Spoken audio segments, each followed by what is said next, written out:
Você já conheceu alguém que no começo parecia incrível?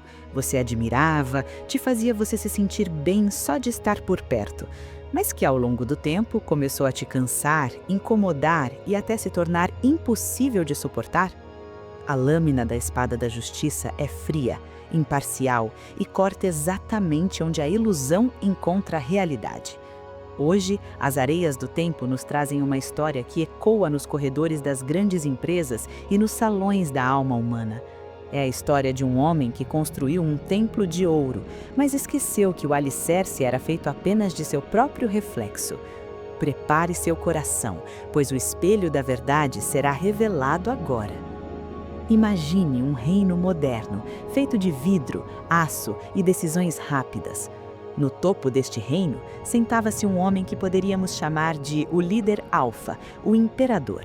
Mas a carta que rege seu destino hoje é a justiça. Ele não era um tirano comum. Não, isso seria fácil demais de odiar. Ele era, aos olhos desatentos, o chefe perfeito.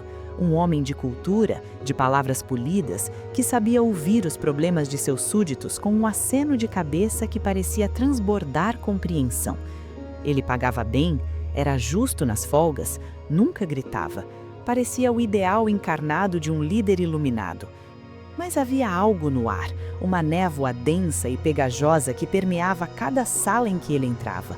Apesar de sua justiça técnica, apesar de sua compreensão lógica, havia um vazio em seu peito onde deveria habitar a humildade. Ele sofria da doença silenciosa dos grandes, o narcisismo extremo, disfarçado de alta competência.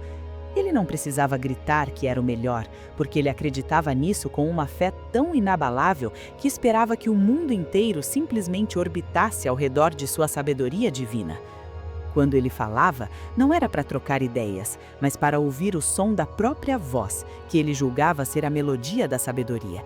Se um funcionário tinha uma ideia brilhante, ele a elogiava, mas de alguma forma, ao final da conversa, a ideia havia se transformado em uma extensão do pensamento dele, do chefe. Ele sequestrava o brilho alheio não com roubo, mas com uma absorção gravitacional. "Muito bem", ele dizia, "você finalmente entendeu o que eu venho tentando falar há meses." E o funcionário, confuso, murchava por dentro, sentindo sua criatividade ser engolida pelo buraco negro do ego daquele homem. Inscreva-se agora neste canal, viajante, pois somente aqui desvendamos as máscaras que o mundo insiste em usar. Junte-se à nossa ordem de buscadores da verdade.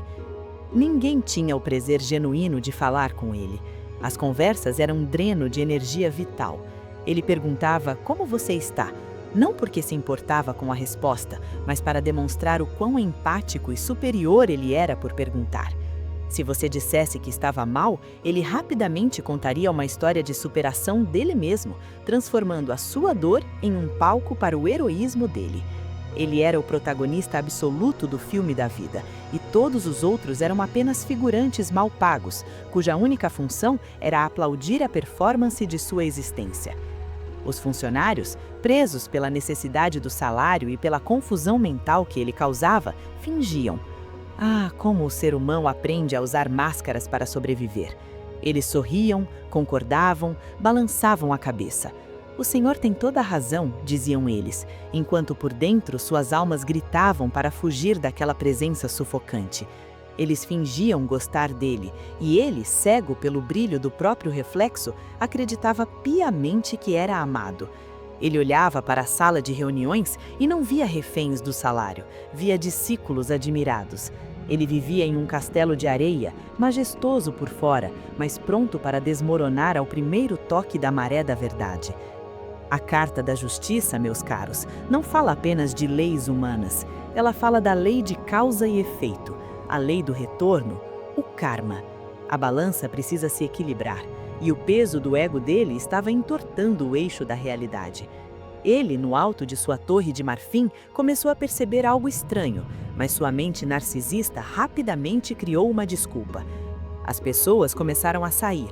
Primeiro, os mais talentosos, aqueles que sabiam que brilhavam por conta própria e não precisavam ser luas orbitando um planeta solitário. Eles pediam demissão com sorrisos amarelos, inventando desculpas sobre novos desafios. Ele, em sua arrogância blindada, dizia para os que ficavam: esse cara nunca foi lá essas coisas mesmo, não aguentou o ritmo, sempre fazia as coisas meia boca. Desejo sorte, vai precisar longe de aqui. Ele nunca, nem por um segundo, olhou para o espelho da justiça para ver se a falha estava em seu rosto. Para o narcisista, a culpa é sempre do mundo, que é pequeno demais para comportar sua grandiosidade. Ele olhava para a sala de reuniões e não via reféns do salário, via discípulos admirados. Ele vivia em um castelo de areia, majestoso por fora, mas pronto para desmoronar ao primeiro toque da maré da verdade. A solidão é o preço final que a justiça cobra do egoísta. Um a um todos se foram. Não restou nem mesmo os bajuladores, pois até eles precisam de um pouco de energia para sobreviver, e ele sugava tudo. O chefe perfeito, justo nas regras, mas tirano no afeto, viu-se sozinho em seu escritório de vidro. E foi aí que a grande ilusão começou a rachar. Em um dia chuvoso, típico dos momentos de clímax da alma, ele convocou uma reunião. Ninguém apareceu. Não porque faltaram, mas porque não havia mais ninguém. As cadeiras vazias eram o júri que a Carta da Justiça havia convocado para o seu julgamento. Ele sentou-se na cabeceira da mesa longa e polida. Olhou para o reflexo de seu rosto no mogno escuro. Pela primeira vez, o silêncio não pareceu respeito. Pareceu o que realmente era, o vácuo. Ele tentou acessar sua reserva de autoelogios. Eu sou o melhor, eu construí isso, eles não me merecem.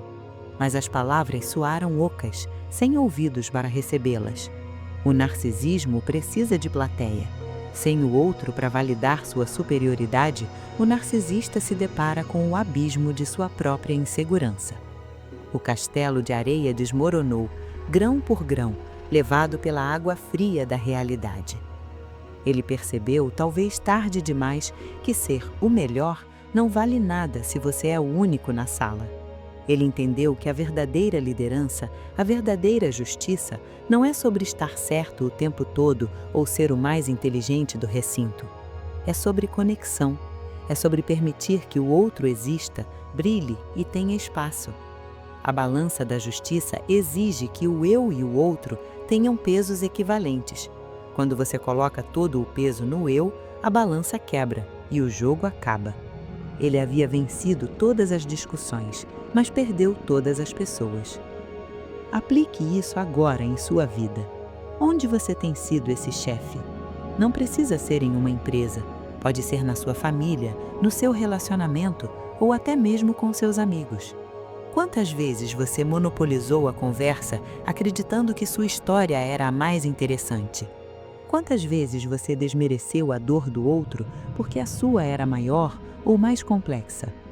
A linha entre a autoconfiança saudável e o narcisismo patológico é desenhada pela empatia. A autoconfiança diz: eu sou bom e você também pode ser. O narcisismo diz: eu sou o melhor e você deve confirmar isso. Cuidado com a estima que se infla como um balão. Balões cheios demais estouram com qualquer agulha, e a vida é cheia de pontas afiadas. O conselho ancestral da Carta da Justiça é o equilíbrio. Tenha orgulho de quem você é, sim. Reconheça suas qualidades, sim. Mas nunca, jamais, deixe que isso o cegue para a humanidade de quem caminha ao seu lado. Ninguém suporta um Deus que não sabe ser humano. As pessoas não se lembram do que você sabia ou de quão certo você estava. Elas se lembram de como você as fez sentir. Aquele chefe terminou seus dias em um escritório impecável, cercado de prêmios e diplomas, mas sem um único número de telefone para ligar em um domingo à tarde. A justiça foi feita. Ele teve exatamente o que plantou, a exclusividade total. Ele se tornou tão exclusivo que se excluiu do mundo dos vivos, isolado em sua perfeição estéril. Não construa para si um trono tão alto que ninguém consiga alcançar sua mão. A vista pode ser bonita lá de cima, mas é terrivelmente fria. Que a espada da justiça corte suas ilusões antes que elas cortem seus laços. Que a balança pese seu coração e o encontre leve de orgulho e cheio de compaixão.